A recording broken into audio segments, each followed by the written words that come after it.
मतलब बहुत तब्दीली आ गई है पिछले 10-20 साल।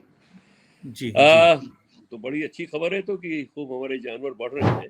क्या ये वाइल्ड लाइफ की नंबर्स बढ़ने का ट्रेंड नेशनल ट्रेंड्स में ऐसा है? अदर स्टेट में क्या है, मतलब वहां भी वाइल्ड लाइफ बढ़ ही रहा है या कुछ स्टेट में घट रहा है और खाली उत्तराखंड ही उसमें अजूबा प्रदेश हो जहां बढ़ रहा हो?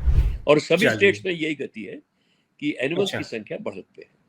बाकी कुछ नहीं हुआ, आज तक कुछ नहीं हुआ। तो जब ये कुछ नहीं हुआ तो फिर इसकी लड़ाई हम हाई कोर्ट में ले गए। नमस्कार सर, आप दोनों लोगों का स्वागत है। हमारे बीच में श्री चंदोला जी हैं। चंदोला जी उत्तराखंड के बहुत ही वरिष्ठ जो फॉरेस्ट सेवा के अधिकारी रहे हैं, जो भारतीय जो वन सेवा है उसके अधिकारी रहे हैं। उत्तराखंड में आपने सेवाएं दी हैं। उत्तराखंड में आप पीसीसीएफ जैसे अहम पद पे रहे हैं, जो फॉरेस्ट और वाइल्ड लाइफ के तमाम चीजों के सर्वोच्च पद में से है। आप उसमें रहे, आपकी सेवाएं उसमें मिली हैं और पूरे भारतवर्ष में आपकी सेवाओं के लिए आपको बहुत सम्मान की नजर से देखा जाता है। हमारे बीच में एक दूसरे कमाल के शख्स जुड़े हैं। श्री सुधीर सुंद्रियाल जी हैं। सुधीर सुंद्रियाल जी चौबट्टा खाल से जुड़ रहे हैं।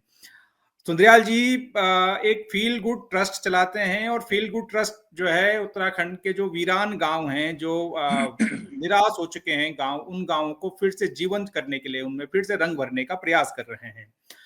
आप दोनों लोगों का सर बहुत बहुत स्वागत है। कैसे हैं आप लोग? धन्यवाद।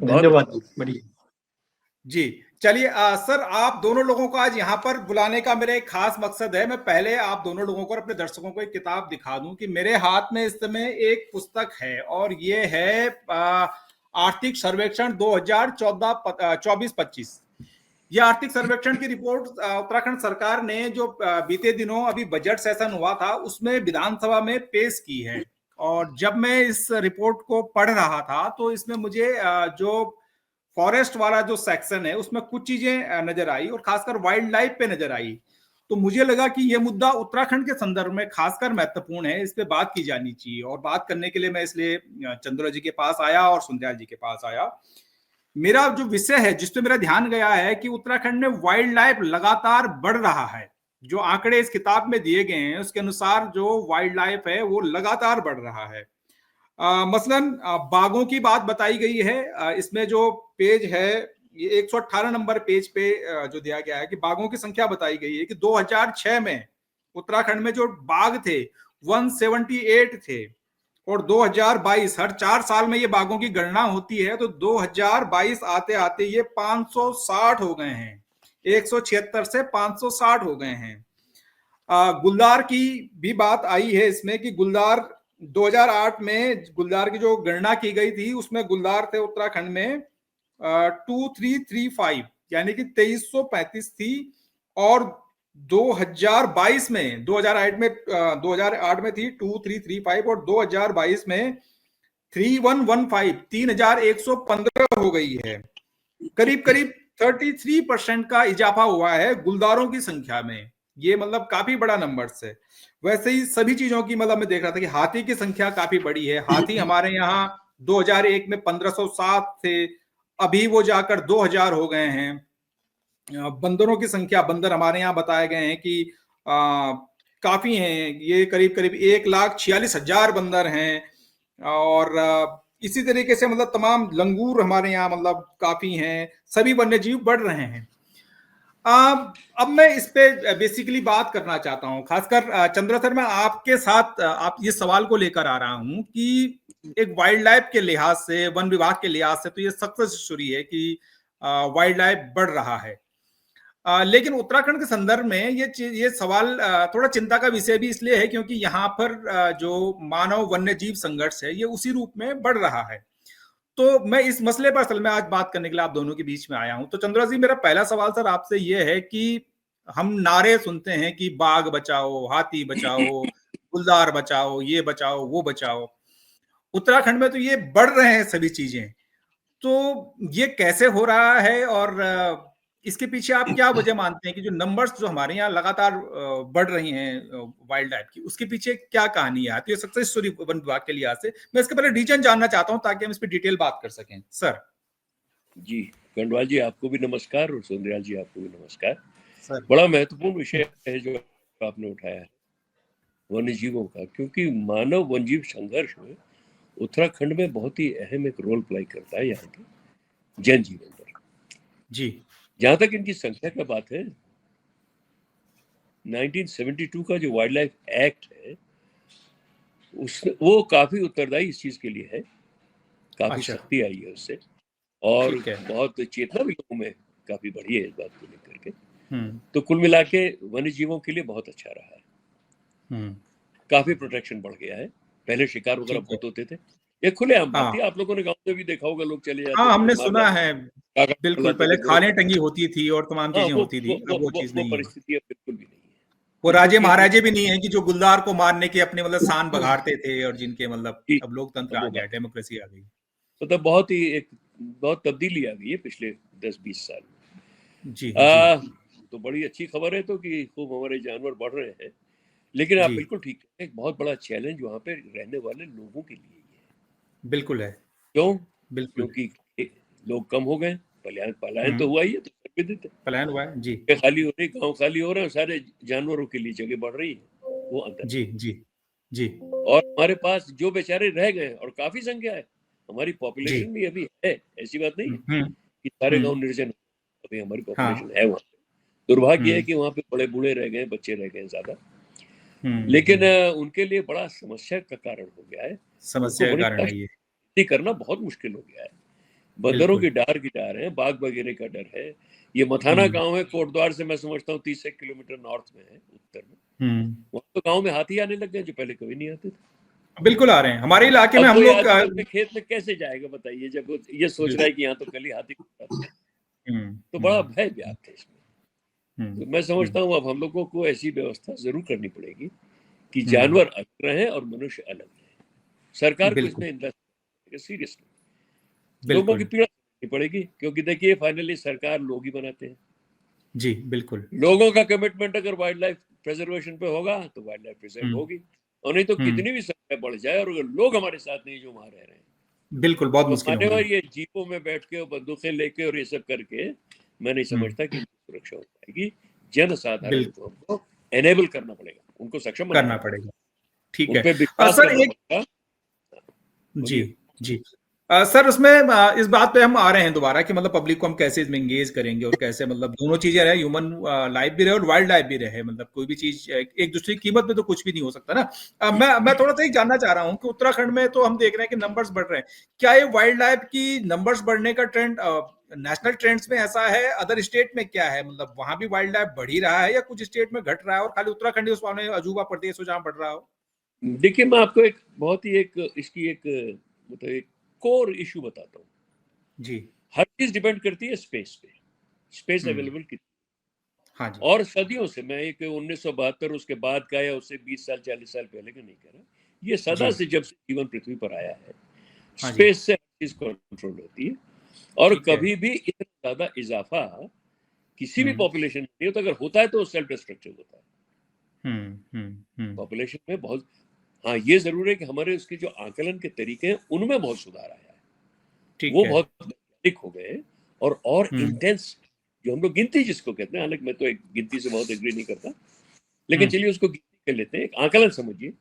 तो उस ठीक है। आकलन के तरीके और वैज्ञानिक होने की वजह से कैमरा वैज्ञानिक में। हाँ, हम पगमार्क और ले रहे ज्यादा हैं, तस्वीर कैमरा सामने ट्रैक कर आने, रहे हैं।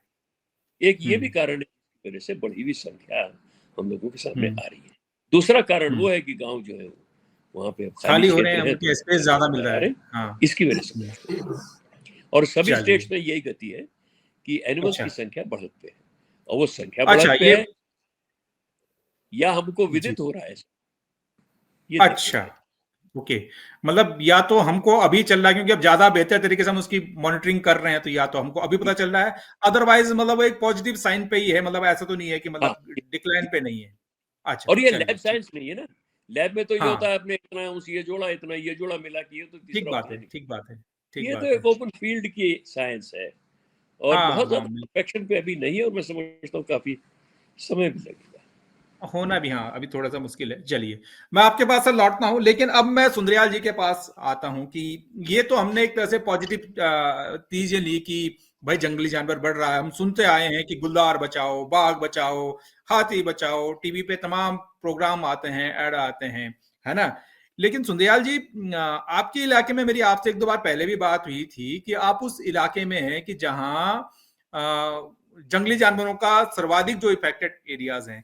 तो ये जो वन्य जीवों से आपके आसपास के जो क्षेत्र के आसपास का जनजीवन कैसे प्रभावित होता है, वो जरा मैं आपसे जानना चाहूंगा। प्रथम नमस्कार संजीव जी, और जी नमस्कार सर चंदोला जी। बड़ी खुशी हुई चंदोला सर के दर्शन होने पे। जी। सर ने एक बात कही थी स्पेस वाली, ये बात मुझे सबसे सही लगी। प्रकृति का नियम है, अगर कहीं पे खाली होता है तो उसे भरने के लिए जरूर कोई ना कोई कुछ ना कुछ वहां पे आता है। बिल्कुल। आज जो है हमारे पहाड़ों से इंसान भाग गया है, तो उसे भरने के लिए जंगली जानवर आते हैं। आपने सुअर नहीं बताया, सबसे ज्यादा हमारे इधर सुअर हो गया है। हाँ, सुअर भी। अब जब जी, इंसान जी। गया, जब इंसान हाँ, चला गया तो जंगली जानवर हाँ, आ गया है। हाँ। और मुझे लगता है ये जंगली जानवर जो है, ये कुचक्र हम लोगों ने ही रचा है। और जब भी कोई कोई भी कुचक्र रचता है, जैसे वो होती है, क्या कहते हैं, कोई भी जिसने भी कुचक्र रचा है, तो कुचक्र के जाल में खुद ही आखिर में उसका अंत उसी कुचक्र उसी जाल में हुआ है। ये ये भी एक प्रकृति का ही नियम है। आज की डेट में हमने अपने चारों ओर जो एक माहौल बना दिया है, वो इस तरह का बना दिया है कि जंगली जानवर जंगलों में नहीं है, वो हमारे आसपास ही आ गया है। और उसके लिए हमने ही वो सब कुछ किया है। जंगलों में आग लगा दी है, जगह जगह आग लगा दी। यहाँ तो आग लगाने का बड़ा फैशन ऐसा हो गया है कि पता नहीं क्या एक शान सी हो गई है। हर जगह जहां भी देखो, उत्तराखंड मुझे लग रहा है पूरे साल में कम से कम 3 बार जलता ही जलता है। तो ये जलना जो है, इस जलने से जो है जंगल में जानवर नहीं है, वो जानवर बस्ती की तरफ आ गया है, क्योंकि वहां पे उसे पानी भी है। लोगों ने अपना घर जलाना तो बंद शुरू किया नहीं, तो घर के आसपास झाड़ियां हैं, जंगली झाड़ियां हैं। और जंगली झाड़ियों में भी कुछ झाड़ियां ऐसी हैं जो कभी सूखती भी नहीं है। उदाहरण के तौर पे जिसे काला बांस कहते हैं, काला बांस आज की डेट में मुझे ये लग रहा है गुलदार के लिए या सुअर के लिए, उनके लिए बिल्कुल वो सैन गांव बन गया। मतलब जाओ आराम से लेट सकते हैं, सो सकते हैं, छुप सकते हैं, सब कुछ। तो ये सब कुछ हमने ही किया है, और इस चक्र को हम तब भुगत भी रहे हैं। वन विभाग हो सकता है कुछ आपके क्षेत्र में, मतलब वो जो दिक्कतें आ रही हैं, वो दिक्कतों पे जरा मुझे बताइए कि किस रूप में, क्या मतलब, जैसे आपके इलाके में कई बार ऐसा हुआ है कि ह्यूमन लॉस हुआ है, ह्यूमन लाइफ का लॉस हुआ है, और एक दो बार में ऐसे भी चर्चाएं हैं कि लोग गांव छोड़ गए इस चक्कर में, इस गांव में कर्फ्यू लगने की नौबत आई है कई बार। वो समस्या किस रूप में आप फेस कर रहे हैं? सर, हमारे यहाँ वन्य जीवों का जो दहशत है, और विशेषकर वन्य जीवों में भी हमारे क्षेत्र में बल्कि ये सारे उत्तराखंड में ही है ज्यादातर, हमारे क्षेत्र में सुअर और गुलदार इतनी ज्यादा दहशत है इनकी कि कुछ पूछो। अब बल्कि मैं तो भुक्तभोगी हूँ। 2019 में जंगली सुअर ने मुझे मारा था, 3 महीने में बेड में रहा। अच्छा। नहीं, हमारे साथ कुछ लोग थे जिन्होंने जंगली सुअर को खत्म कर दिया था। उसके बाद जो है 2021 की बात है, मेरे खेत में बड़ी इलायची की निराई गुड़ाई हो रही थी। एक महिला को वहीं से गुलदार उठा के ले गया, उन्हें भी जो है वो गुलदार ने वो खत्म ही कर दिया था। वो हमारी काकी थी, उनको खत्म ही कर दिया था। तब से एक लड़ाई हमारी यही है कि पहाड़ बचाओ और गुलदार भगाओ, जंगली जानवर भगाओ और पहाड़ बचाओ। गुलदार से गांव बचाओ, गुलदार से धात के साथ साथ गुलदार से गांव बचाओ। हाँ जी, मैं अपने दर्शकों को बताना चाहूंगा कि एक बाकायदा मांग पत्र जारी किया है धाद ने और सुधीर सुंदरयाल जी जैसे लोगों ने मिलकर कि गुलदार से गांव बचाओ। मांग पत्र बाकायदा मतलब सरकार के नाम जारी किया है कि क्या क्या किया जाना चाहिए कि जिससे कि गांव कम से कम सुरक्षित रहे। तो इसका मतलब ये है कि ये स्वीकारोक्ति है समाज की तरफ से कि भैया ये गुलदार गांव के वजूद के लिए एक तरह से खतरा या जंगली जानवर जो है खतरा बनते जा रहे हैं। तो ये एक अभियान भी शुरू चल रहा है कि गुलदार से गांव बचाओ, इस पे कि कई आप डिबेट्स किए हैं आपने, कई बार मेरे ख्याल से यहाँ पर ज्ञापन तक दिया, पब्लिक रैली तक उस पर निकाली। जी सुंदरयाल जी। हाँ, शासन प्रशासन का कोई आदमी और कोई अधिकारी ऐसा नहीं है जिसको हमने अपना एक 12 सूत्रीय मांग पत्र दिया था। हर एक को दिया था, चाहे मुख्यमंत्री हो चाहे पक्ष विपक्ष का नेता हो, कि 4 लाख का इन्होंने मुआवजा आदमी का 6 लाख किया। केवल ये 2 लाख को बढ़ाए थे, थोड़ा सा जंगली उसमें गाय वगैरह मारने में थोड़ा सा मुआवजा बढ़ाया था, बाकी कुछ नहीं हुआ, आज तक कुछ नहीं हुआ। तो जब ये कुछ नहीं हुआ तो फिर इसकी लड़ाई हम हाई कोर्ट में ले गए, और उत्तराखंड हाई कोर्ट में जो है वहाँ वो चल रहा है पिछले 2 साल से। अब थोड़ी सी आस जो बची है केवल उससे बची है, बाकी तो शासन प्रशासन की तरफ से तो कुछ नहीं। उनके आंकड़े अच्छा। बढ़ रहे हैं, वो खुश हो रहे हैं कि जंगली जानवर बढ़ रहा है, वो खुश इसलिए वो विभाग की उन्हें जो इस बात की चिंता नहीं कि गांव जो है खाली हो रहे हैं। ठीक है। अच्छा, क्या कुछ ऐसा भी आया है कि गांव मतलब इस कारण खाली, मतलब कुछ लोग पलायन कर गए हों, किसी का कोई ऐसा उदाहरण भी आपके आसपास है कहीं सर पे, या जहां बहुत मतलब ज्यादा, बहुत ज्यादा। यहाँ जो है मेरे पास अभी सैकड़ों नाम ऐसे हैं जिन्होंने हम्म, अपने जो आय के साधन होते थे, गाय गाय से दूध दूध गाय डेयरी फार्मिंग से लेके, बकरी से लेके, भेड़ पालन से लेके, बैल गाय बछियां, ये सब सब बेच दिए, सब बेच दिए। मेरे गांव के सामने ही एक गांव ऐसा है जो जिसमें एक भी इंसान नहीं है। अभी एक परिवार आया जिसमें 2 लोग हैं और उनकी कोई मजबूरी है जिस वजह से वो वापस उन्हें आना पड़ा, बाकी सब के सब निकल गए थे, सब भाग गए थे और केवल वो गुलदार की वजह से। तो अच्छा, यहाँ तो बड़ी इतना हो गया कि यहाँ जो है महिलाओं में इतनी दहशत है, वो घास काटने अकेले अकेले क्या, वो साथ में भी नहीं जा पा रही है। मतलब मुझे तो जो ये गणनाएं हैं, जो ये गिनतियां हैं गुलदार की, उसकी वो मुझे झूठी लगती हैं। एक छोटा सा अनुमान है हमारा, ये 15-20 साल पहले हमें छठी छमाही में, मतलब 4-5 महीने में कभी एक बाघ दिख जाता था। लेकिन आज जो है कोई हफ्ता ऐसा नहीं जाता जिसमें कि हम गुलदार नहीं देखते होंगे। और ये 1-2 में ही नहीं, 2-2, 3-3, 4-4 गुलदार हम एक साथ देखते हैं। मुझे अच्छा। तो हैरानी ये हुई कि हाँ, मुझे तो हैरानी इस बात की भी हुई कि मुझे एक बार मैंने टाइगर भी देखा है और टाइगर दिखने के 2-3 दिन बाद गुलदार भी देखा है। जबकि कहा जाता है कि जहाँ टाइगर होता है, अच्छा, जहाँ बाघ होता है, आपका जो क्षेत्र है वो कहीं कार्बेट से लगता हुआ इलाका हुआ, इस कारण कार्बेट ज्यादा से बहुत, कार्बेट से बहुत, हमारा कार्बेट से क्षेत्र नहीं। कार्बेट से बहुत दूर है। और हमारे क्षेत्र के आसपास घने जंगल भी नहीं है। मतलब इस पे अच्छा। एक ये शोध का विषय भी है कि हाँ। जहाँ घने जंगल क्या के आसपास के गांव है। आप वो लोकेशन बताएंगे, सतपुली से कितना दूर आपका क्षेत्र है, कौन सा इलाका पड़ता है, 45 ताकि और दर्शक भी इसको देख रहे हैं। अच्छा। जो चौबट्टा खाल है सतपुली से 45 किलोमीटर पे है। तो इस हाँ, चौबट्टा खाल तहसील के जितने भी गांव हैं बहुत ज्यादा प्रभावित हैं उससे, बहुत घने गुलदार जंगल तो से। नहीं है चौबट्टा खाल के आसपास, जहां तक मुझे पता है चौबट्टा खाल के आसपास बहुत घने जंगल तो वास्तव में नहीं है वहां पर। सर हैरानी इसी बात की है कि आज जंगली जानवर जंगल में नहीं है। आज जंगली हाँ। जानवर जो है जंगल में नहीं है। गुलदार आपको जंगल में नहीं मिलेगा। हमारे पास जो है सामने ही कुछ गांव हैं जिनके आसपास बड़े बड़े जंगल हैं। उन वो गुलदार की दहशत में वो उतने नहीं है जितने कि हम लोग हैं। हमारे इधर क्या अच्छा। है कि एक तो छोटे छोटे गदेरे से, और उन गदेरों में जो झाड़ियां वो कभी सूखती नहीं है। अब अगल बगल जैसे आग लग गई, जंगल में आग लग गई, तो जंगली जानवर वहां पे आ गए। और वहां जो हाँ, है, अगर गुलदार एक तो पड़ा है। आजकल प्रचलन हो गया है कि लोग जो है दूध पी रहे हैं, गाय छोड़ रहे हैं, है ना। हाँ। जो गाय का बछड़ा है उसे तो वैसे ही छोड़ रहे हैं, तो उसके लिए पर्याप्त भोजन है। अगर थोड़ी सी हाँ। कमी उसकी, गाय भैंस जो मतलब ये छोटे छोटे जीव है, अगर थोड़ी सी कमी होती भी होगी तो उसके कहीं गुना ज्यादा उन्हें सुअर मिल जाना है। सुअर जब तक बच्चा है तो उसका गुलदार का तो शिकार आसानी से बन ही जाता है। बड़े होने पे थोड़ा सा वो शायद मान नहीं पा रहा होगा, लेकिन जब तक वो छोटे हैं तो खूब खा रहा है। तो भोजन की कमी नहीं है, रहने की कोई कमी नहीं है, भगाने वाले यहाँ पे कोई नहीं है। तो बस जो 2-4 बचे हैं वो भी बोरी बिस्तर तैयार बड़ी करते हैं। बड़ी अलार्मिंग स्थिति है, बहुत ही अलार्मिंग स्थिति है। चंद्रा सर, मैं आपके पास फिर से एक सवाल पे आ रहा जी। हूँ कि ये वास्तव में आपने भी ये बात कही है कि मतलब स्पेस बढ़ रहा है, इसका मतलब कि जो पलायन हमारे यहाँ हो रहा है, ह्यूमन गांव में अब आबादी कम हो रही है लगातार, तो स्पेस बढ़ रहा है तो वाइल्ड लाइफ वहां पर आ रहा है।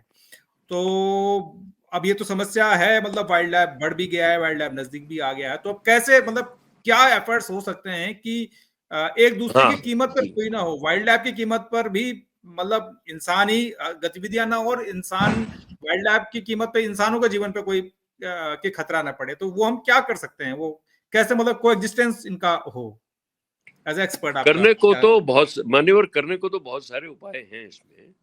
सबसे बड़ी बात यह कि हमें इन्वेस्ट करना पड़ेगा कि कैसे सेपरेशन हो ह्यूमन सोसाइटी का और वाइल्ड लाइफ का, इसमें हमको इन्वेस्ट करना पड़ेगा। और ये बहुत दुर्भाग्य है कि हम लोग उसमें इन्वेस्ट करने को तैयार नहीं है। अब आप तो बता रहे हैं कि आपने 4-4, 5-5 मुख्यमंत्रियों को भी लिख के दे दिया है, मिल भी, क्योंकि फाइनली गवर्नेंस तो जनसाधारण कराते हैं भाई। अगर उनकी सुनवाई नहीं होगी, उनकी परेशानी जैसी की तैसी बनी रहेगी, तो इसमें तो उपद्रव जरूर होगा। तो ये केयरफुली हम लोग को सोचना पड़ेगा। थोड़ा सा लॉज को जो है, जो हमारा लीगल सिस्टम है, जो कानून है, उसको भी हमको ऐसा बनाना पड़ेगा कि लोगों को एनेबल करें। अब हम सोचते हैं फॉरेस्ट गार्ड से ही सब कुछ करा लेंगे, रेंजर साहब ही सब, ऐसे नहीं है। अरे एनेबल संभव करिए नहीं। उनको भाई, वो बड़े मतलब बड़े ट्रस्टवर्दी लोग हैं, बड़े विश्वास पात्र लोग हैं। ऐसा अगर उनको आप कानूनी शक्तियां देंगे तो कभी ऐसा कोई गलत काम मैं नहीं समझता कि करेंगे।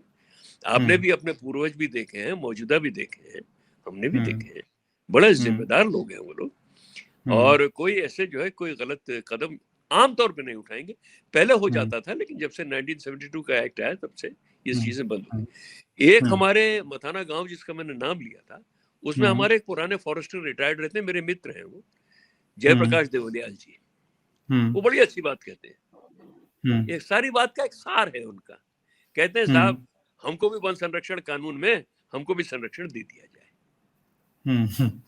मतलब आपने गुलदार को दे रखा है, सबको दे रखा है, बस हमको भी दे दीजिए, हमको भी इंक्लूड कर। इतनी पीड़ा है उनकी, होनी चाहिए, अच्छी बात है।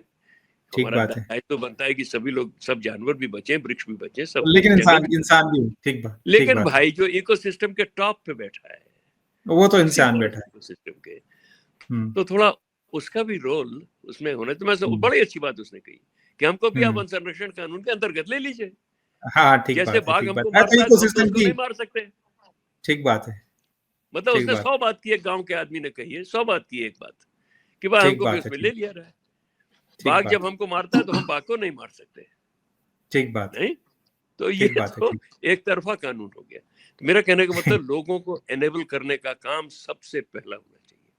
हमारे लोग जो ग्रामीण होते हैं, यही नहीं पूरे इंडिया की बात कर रहा हूँ आपसे, बड़े जिम्मेदार लोग हैं, कोई ऐसे हल्की तबीयत के लोग नहीं है कि कानून अपने हाथ में ले लेंगे जो मन चाहे। नहीं, ऐसा नहीं, ऐसा हम लोगों पे भरोसा करना पड़ेगा। लेकिन जहां जरूरत पड़ेगी तो तत्काल वही उसका निवारण कर सकते हैं।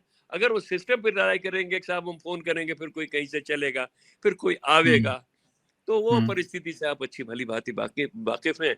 सुंदरयाल जी ने बता ही दिया है कि बतेरी लिखा पढ़ी इन्होंने कर ली है, उच्चतम स्तर पर की है। अच्छा सर, मैं ये जानना चाह रहा हूँ कि क्या ये मुमकिन है कि हम मतलब ये बाउंड्रीज को थोड़ा सा फिर से रिडिफाइन करें, फॉरेस्ट की और ह्यूमन सेटलमेंट की, जैसे पहले थी। अब जैसे सुंदरयाल जी बता रहे हैं कि अब तो मतलब जंगलों में नहीं है, गुलदार और जंगली जानवर तो अब जो है गांव के नजदीक आ गए हैं। आपने बहुत ही मतलब बड़ी बात कही है कि जिन गांवों के नजदीक ज्यादा जंगल है वहां उतना खतरा नहीं है। ये काफी हद तक सही बात है जो सुंदरयाल साहब कह रहे हैं, इसमें कोई संदेह नहीं है, बिल्कुल सही बात करें। लेकिन बाउंड्रीज क्लियरली डिफाइंड जी, ऑन पेपर बाउंड्रीज बहुत क्लियरली डिफाइंड है। रेवेन्यू डिपार्टमेंट ने अपनी बना रखी है, फॉरेस्ट डिपार्टमेंट की भी अपनी। नहीं मतलब ऑन पेपर्स तो हैं, बट क्या हम वाइल्ड लाइफ को फिर से मतलब कुछ ऐसा प्रयास कर सकते हैं कि वाइल्ड लाइफ अपनी टेरिटरी में फिर से चला जाए? क्यों नहीं कर सकते? वही तो इन्वेस्टमेंट करना है, वही इन्वेस्टमेंट करना है। इन्वेस्टमेंट करने को हम लोग वाइल्ड लाइफ पे या फॉरेस्ट्री पे तैयार नहीं है।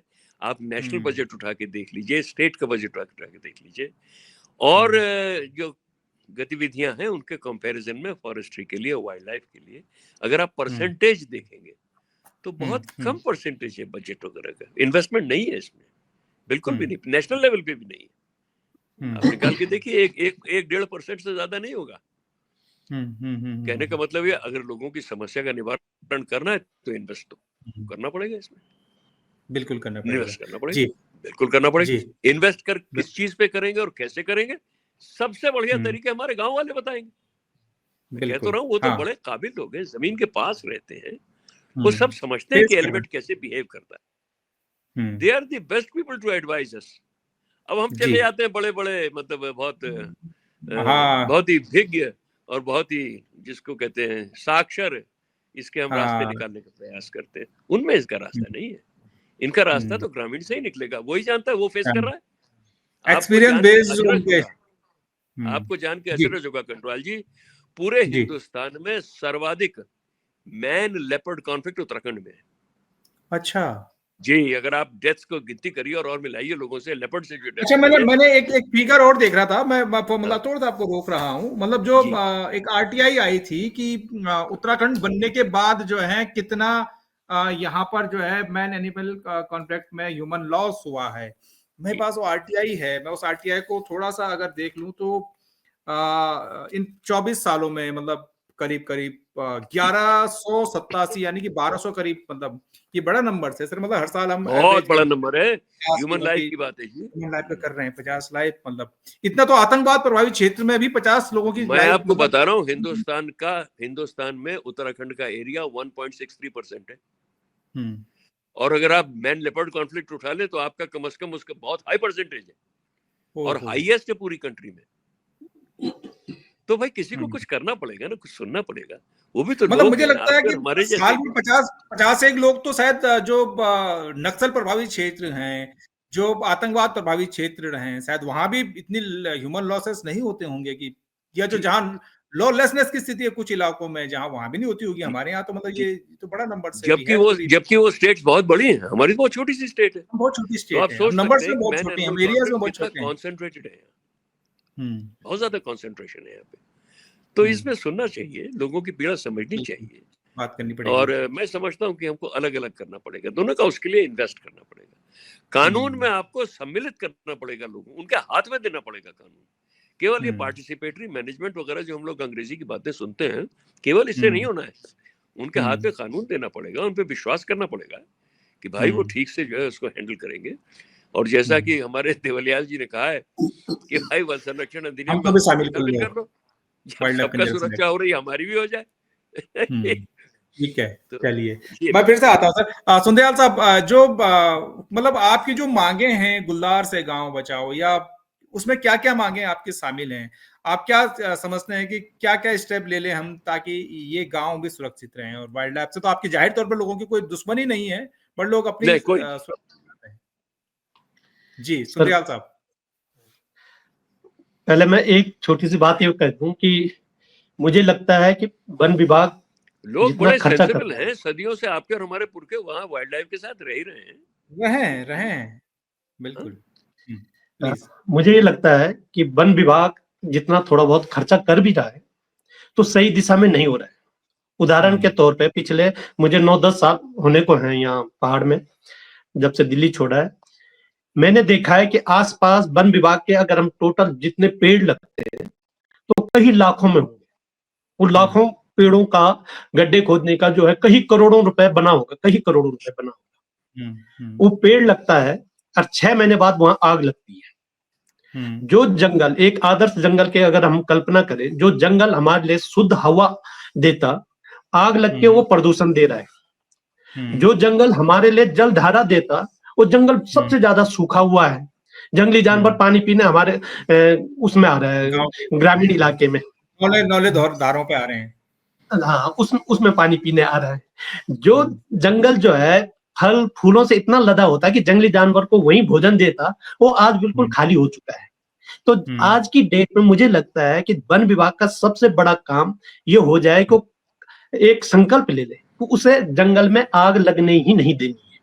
और इसके लिए हमने कई जागरूकता कार्यक्रम करे। मुझे लग रहा है वन विभाग ने इधर उतना कार्यक्रम नहीं किया होगा जितना वन लगत फील गुड ने बच्चों से लेके हर एक से संकल्प लिया उन्होंने कि हम ना आग लगाएंगे, ना अपने घर के किसी इंसान से आग लगवाने देंगे। बल्कि हमने जो ये गुलदार पहाड़ बचाओ गांव बचाओ वाली जो मुहिम चलाई थी, उसमें एक मांग हमने ये भी रखी थी कि अगर मैं अपने खेत में आग लगाता हूं, जिन्हें आड़ा कहते हैं कि आड़े लगा रहे हैं, तो अपने खेत के बाहर उस आग को न जाने दें। अगर हम ऐसी कोई आग लगाते हैं जो मेरे खेत से बाहर जाती है, फिर वही आग आजकल तो सब जगह बंजर है, तो बहुत भयंकर आग बन रही है, तो उसको कम से कम 5 साल की सजा हो। लेकिन सरकार जो है उसमें छोटी छोटी कुछ मांगे तो बहुत छोटी थी, जैसे कि बच्चा स्कूल जा रहा है तो स्कूल जाने का रास्ता, आज की डेट में हमारे यहाँ हमारे गांव से कोई भी छोटा बच्चा स्कूल नहीं जा रहा है। वो दूर या तो देहरादून शिफ्ट कर दिया उन्होंने बच्चा, या कहीं और रिश्तेदारी में शिफ्ट कर दिया जहां पास में स्कूल है। तो इतना तक काम जो है मनरेगा में जो है झाड़ी कटवाना शुरू कर दें, एक निश्चित ये कर काम दें। बहुत जरूरी है, ये काम बहुत जरूरी है मनरेगा में झाड़ी कटवाना, क्योंकि झाड़ियां गांव में जगह जगह हो गई हैं और वो सीमेंटेड रोड बन रही हैं। अब मैं एक अलग काम ये देख रहा हूँ कि अब रेलिंग लग रही है, पहाड़ की पगडंडियां हैं भाई, वो पहाड़ वैसे ही उन पर रेलिंग कहाँ लगाओगे आप?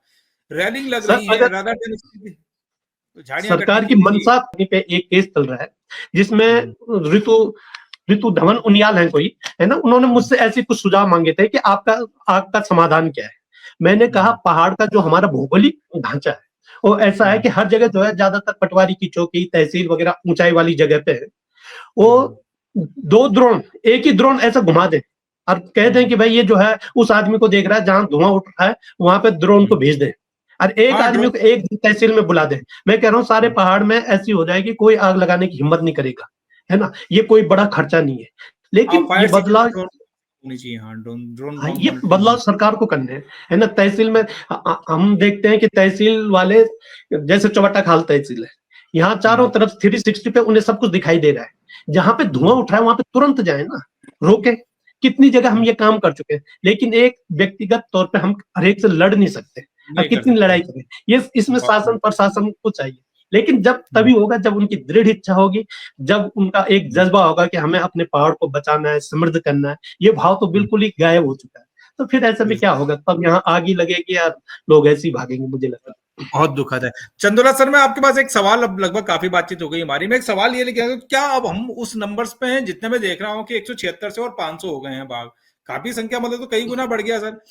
क्या अब मतलब जो परिवार नियोजन हमने जो है मतलब इंसानों के लिए किया, वो क्या है कहीं मतलब वो हमको शायद वाइल्ड लाइफ के लिए भी करने के लिए can we think about Katwal साहब, नेचर में परिवार नियोजन जो है वो एक प्राकृतिक प्रोसेस है, वो खुद ही होता है। अगर किसी भी संख्या में हिरन बढ़ जाएंगे या किसी भी संख्या में बाघ बढ़ जाएंगे जो उनको खाते हैं, तो एक दूसरे के लिए हानिकारक होगा। वो नेचुरली अपने को प्रूव करती है। सारी समस्या होती है जब वो जो नेचर के जो डायनेमिक जो बैलेंसेस होते हैं उनको जो हम डिस्टर्ब कर देते हैं। जैसे आप बता रहे हैं आग लगने वाली बात, वास्तव में आग बहुत व्याप्त लग रही है, बहुत ज्यादा लग रही है, और इसको नहीं रोका जा सकता है तो मैं बिल्कुल नहीं मानता। पहले खूब रुकती थी आग, बड़ी बड़ी आगे रुकती थी, और बहुत, जबकि न कोई ड्रोन था न कुछ था, और वही तरीका था जो आप बता रहे हैं, धुआं देखा और भागे।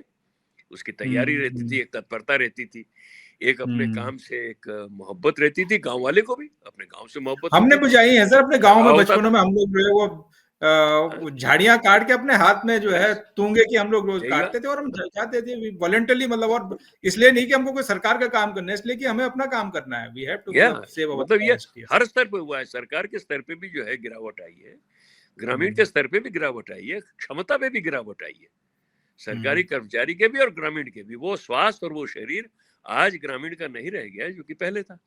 क्यों? क्योंकि सरोकार भी रह गई, हर चीज को शायद अब जो कमर्शियलाइज हो गया है, लोग ये सोचते हैं कि ये शायद सरकार करेगी, विभाग करेगा। मैं समझता हूँ कि अग्नि को कंट्रोल बिल्कुल किया जा सकता है और करना चाहिए, ये हमारा दायित्व है।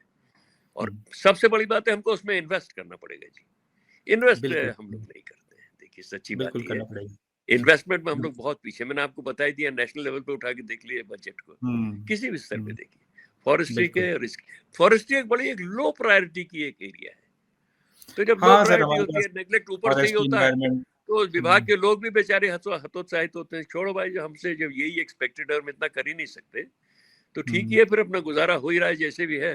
तो मेरा कहने का मतलब ये हालात अच्छे नहीं है, इसमें सबको कूद के आना पड़ेगा और हमको इन्वेस्ट करना चाहिए। वाइल्ड लाइफ कॉन्फ्लिक्ट में इन्वेस्ट करना चाहिए, वॉलिंग करनी चाहिए, वॉलिंग करनी चाहिए। पहले वॉलिंग बहुत होती थी हम लोगों के, ऐसी बात नहीं है, इफेक्टिव वॉलिंग करनी चाहिए और चौकसी की व्यवस्था होनी चाहिए। और सबसे बड़ी बात मैंने बता दी आपको कि ग्रामीण को एनेबल करिए, करना पड़ेगा, आप उसके हाथ में दीजिए भाई, वो डिसाइड करेगा कहाँ पे क्या करना है।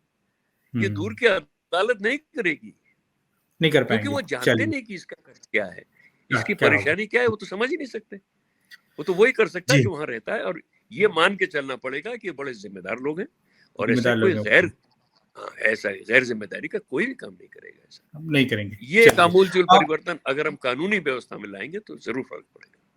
चलिए, मुझे लगता है कि हमने काफी बात की है। सुंदरयाल साहब ने जो ग्राउंड जीरो से जो दिक्कतें थी वो बताई हैं, और चंदोला साहब ने उनका समाधान बताया, उनको बताया कि क्या ट्रेंड है, कैसा है, हमको समझाया कि इस पूरे विषय को। और मैं समझता हूँ कि हमने एक अच्छी बातचीत की है। तो हम नए विषय पे किस दिन बात करेंगे। सर, आप दोनों लोगों का बहुत बहुत धन्यवाद, आभार। फिर किसी दिन होगी बातचीत। सुंदरयाल जी ने भी बहुत अच्छी जानकारी हम लोगों को दी है, बहुत बहुत धन्यवाद मान्यवर।